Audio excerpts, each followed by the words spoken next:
How do you tame a parrotlet? Actually, that's a video I've done a couple of times, but we're going to do it one more time. Hey guys, I'm Kaylin, the author of the Parrot Bliss Bond and several other books on parrots. This is my parrotlet Plata. This is my parrotlet Footsie, and they are both going to hopefully help me talk to you today about taming. When it comes to taming, we're going to start by defining it, and then we're going to talk about two different methods that I use that work for me.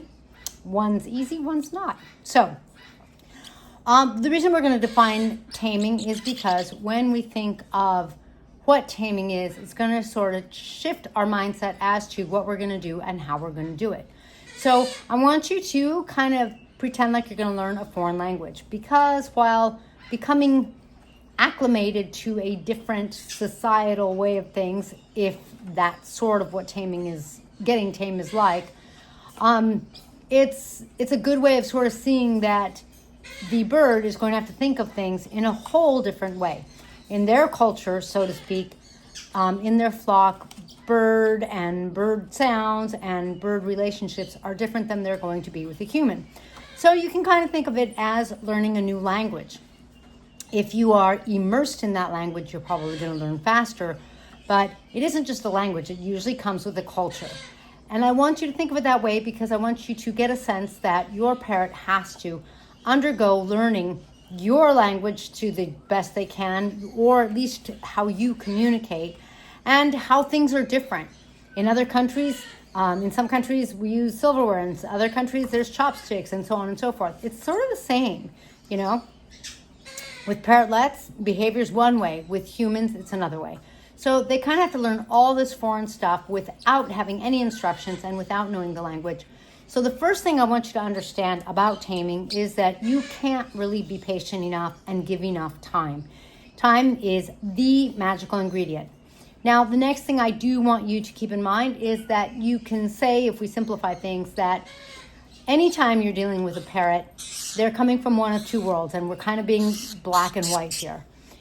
On one scenario, if they're a baby, they're more ready to make a new bond. They're more open because they haven't taken on a culture yet, kind of thing, or they have some that's going to be innate to them, but they haven't developed bonds that they're going to have to now then change with a human.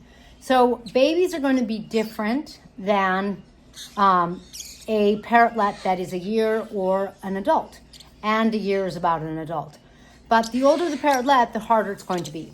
Another huge factor to that, of course, is if they have been hand tamed and they've been, for example, in a pet store, they've been around people more, even if they're not tamed, versus, let's say that they were raised by their parents and they haven't really had human interaction. That's going to be harder, and so more time is going to be required.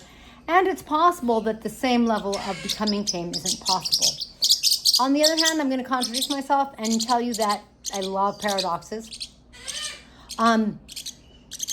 If you give a parrot enough time, they are going to come around. Now, there are exceptions to every rule, but even a parrotlet that's older, that kind of thing, they are going to come around. Now my parrotlets are being loud. So when I talk about two different approaches to taming, and hopefully you could still hear me real good, the easy approach is the effortless approach. In this approach, you do things like I'm doing here with Footsie, where Footsie has this carrier, and Footsie's scenario is different, but while this doesn't apply to Footsie, let's say that Footsie, in order to tame him, I am just keeping him with me. So he's got food and water. He is not in a cage that he should be in. He is in a carrier because it makes it easier for me to literally keep him with me all day long. By doing that, he is going to far more quickly get used to me. He is seeing me all the time. So all the funky, weird things that I do, he's going to start to go, oh yeah, she's done that before. They're not going to be so weird and so foreign. It's kind of like an immersion program in the sense that if you can spend a lot of time with your parrotlet, and effortlessly means that they're in a carrier or whatever, they're in the room with you, maybe they're on a perch, whatever it is, even if they fly off somewhere, they will come around at some point That's sort of a nice effortless way of letting them get more and more and more and more familiar with you the more you spend time with them. Footsie spends quite a bit of time with me, and so he's pretty darn used to me, and he's like looking up at the light. It's kind of funny. Now, in Footsie's case, you can watch the video I did on Footsie. He has a little birth defect, and so I haven't been able to put him with the other parrotlets because they have rejected him. So his case is a little different. Now, that's the effortless way where you just kind of wait for the bird to come to you. Now, if your bird is not clipped, please remember that one of the best things you can do is put them in a small space, like maybe a bathroom, where they can't fly into a window or something like that, or fly somewhere where maybe you wouldn't be able to get to them. Like, for example, up there on top of the cabinet, it's hard to get to. So just sort of plan out the space where you're going to tame your parrotlet so that you're confident that you can either not worry, there's no like open toilet, a place for them to fly and get hurt, drown, just sort of make sure that it is parrot proof first. Now, the second way to tame a parrot is to do something like use a harness. This is the kind of, there's a Japanese term, gambate. It sort of means like pull yourself up by the bootstraps. It's sort of like the dig your heels in and just get her done kind of way. In this way, you go through the nightmare of putting a harness on, and it's similar in the sense that you're going to keep them with you, hopefully for many hours a day. And depending on how old they are, depending on their situation, in a couple of days, they won't bite you as much, and they won't bite you when you're putting the harness on. Not an easy thing to do. It's sort of like overcoming this huge hurdle. But if you do that, and you can get the harness on, and you could put them on without them eating your face, that kind of thing, if all of that works out, they are going to sort of far more quickly get used to you. This is an emergent program, like we dropped the person in the city and they have to just survive. The good thing about it is it's not as mean as it sounds, depending on how you do it, right?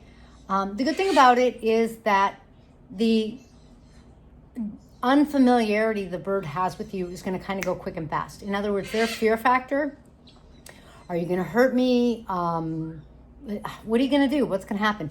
That's going to very quickly shift into, because you're with them for several hours, at the end of the day, they're going to be calm. It's not even going to take the end of the day or however many hours. By day 2, they're like, no, I said, no, I don't want to be in that harness. And so it's a little difficult. But again, like now, most of the fear factor is gone because they kind of know what's going on because they've already got many hours under their belt.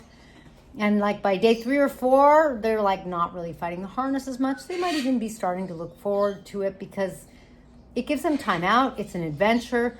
And now that some of that fear factor's gone, now that they know some of the routine, they are already getting assimilated, if you will, to life being tame. And so it makes it easy to go more and more. Now, they do have harnesses for parrotlets. If you are trying to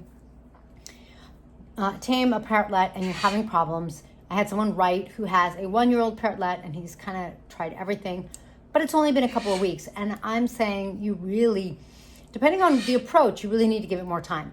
So in scenario 1, where I'm just letting the parrotlet be around me, I would give it a lot of time. I would expect it to take quite some time, more than weeks. They are social. They're going to want to bond.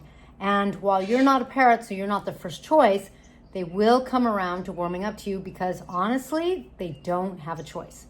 In scenario number 2, where they're on a harness and they're on you, they're going to very quickly figure out that like, you're not going to hurt them. You're not going to hurt them. And so it makes it a lot easier to get past past those things, like I said. So you can get a harness for a parrotlet. I have found them before. They're not the easiest thing to find. And if you go that route, again, it's going to go faster. So don't forget, the number 1 ingredient is really time. Now, even if you had 2 parrotlets and they weren't really friendly, It's true. If you had two, I wouldn't necessarily, like if they're not coming around, when they're young and that kind of thing, often I'll tame two and it's not a problem. They just, like, they follow each other. One of them decides that I'm not so bad. The other one follows and they're like, oh, this is actually kind of fun. If I had two that weren't tamed, like let's say they were both a year old and they're both kind of like, we don't know about you, I might do one at a time. I might do something like do half a day with each of them, or I think I would do like 3 days with one and then start on the second one, especially because by then, one of the things that happens is by giving the first one 3 days, I don't lose sort of my pace with them. And the second thing is they kind of sort of start to tell the other one, hey, it's not so bad. So taming really is possible. The problem is when we think of taming, we kind of tend to think of a cat or a dog. And like if you go to the rescue, or certainly if you go to a breeder, cats and dogs, they have a far longer history of domestication behind them. And so it's sort of already in their DNA that they already kind of speak our language, sort of thing. With parrots, it's not like that. I had a dog trainer when I got my puppies, and the dog trainer he said that he had trained parrots, and he's like, they're actually easier to train because they're smarter. And I kind of wanted him to teach me to train my parrots more, but that didn't happen. But anyway, my point is, the parrots are just as social as dogs. They're in flocks. Dogs are in packs. Maybe they're more social. I can't really say. But I can say that the dogs or the cats have, like I said, they have the advantage of being more familiar. But it just doesn't mean that that your parrot, therefore, is not going to come around. So be patient. Now, sometimes there are marriages made in hell that end up in divorce. There is the rare occasion where you guys just don't click. But I've never really heard of that. I kind of see that a successful bond occurs when people understand these things about the parrot. They understand what the parrot's going through, and they understand the importance of being so patient, giving them time, treating them well, and giving them time. So be super patient, and I think your chances of your parrot becoming tame are like more than 99.9%. I really do. Like, I don't think it's 100% guaranteed, but I think it's practically. So I hope that helps, because there's nothing better than having a blissful bond and enjoying your parrot cuddling up to you. I really have a great time. I spend so much time with Footsie, who we named Firefly Footsie, that Footsie like crawls into my hand to be pet. He'll make noises. Earlier, he was making noises and he's calling me. So there's just nothing better than having like the greatest bond. So be patient, keep trying, and it'll happen. Thanks for joining me in this blissful video. If you enjoyed it and you found it helpful, please be sure to give us one of these. Any questions or comments, place them down below, and we will catch you in the next feathered video.